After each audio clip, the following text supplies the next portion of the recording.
the province of East Turkestan, which is the province that they have called Xinjiang. This is their name. In 1947,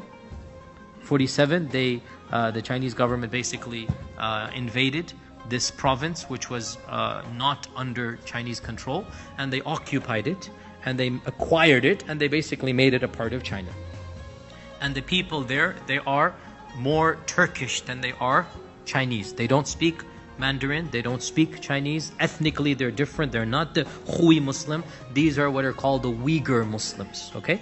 And the Uyghurs are a branch of the Turkish people. They are not a branch of the Chinese people. And the Uyghurs have been humiliated.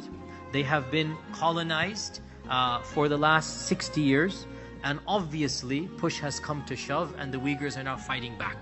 Of course, they have been fighting for the last 67 years, but especially in the last decade, it's just gone beyond that. Because what has happened is essentially the Han government has started sending in hundreds of thousands of Han Chinese to take over all the businesses, to control all the government, to rob the lands of the people. So what do you think the people are going to do? Their land, their livelihood, their education has been stripped away, just like, Israel and Palestine, what's happening there. So what are the Uyghurs going to do?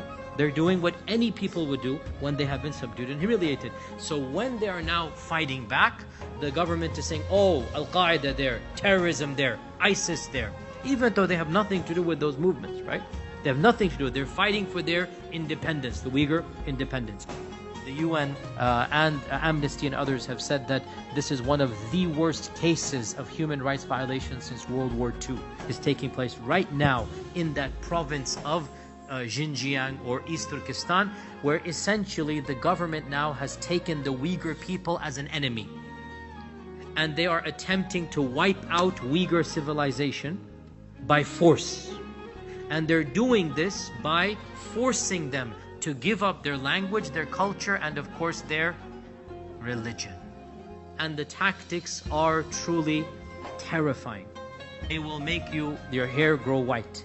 Mass incarceration, the likes of which has not been seen since Nazi Germany. This is what the UN has said.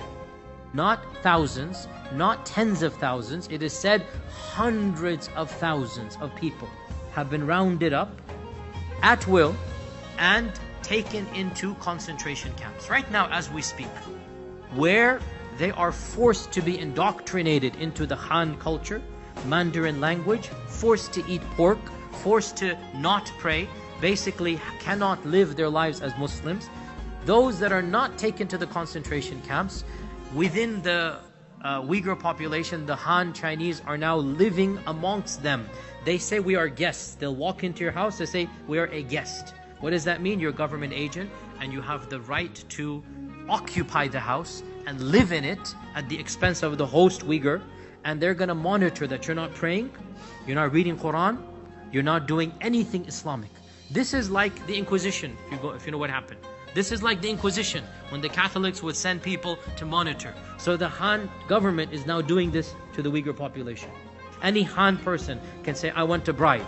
And the local government there, the Uyghur, which is Han government, will literally hand one of our sisters over and forcibly marry to this man. A'udhu billah. And nothing can be done. This is a forcible marriage where the goal being to eradicate her identity. Her children are going to be Han. She's no longer a Muslim. Sisters who have long skirts, they're being stopped and their skirts are being cut in public so that they become mini skirts that you're not allowed to wear. Forget hijab, because hijab was banned last year.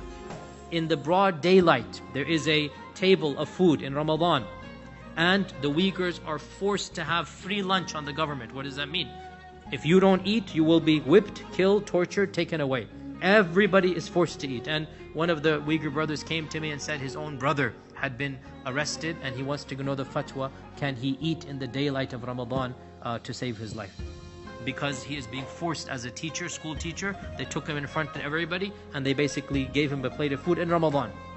And the government is silent, as you know, and the local and the world is silent. This is the reality, unfortunately. So the least we can do is to thank Allah subhanahu wa ta'ala for our own blessings, and to make sure that we do whatever we can to help them out in our du'as, in our prayers, in our public awareness.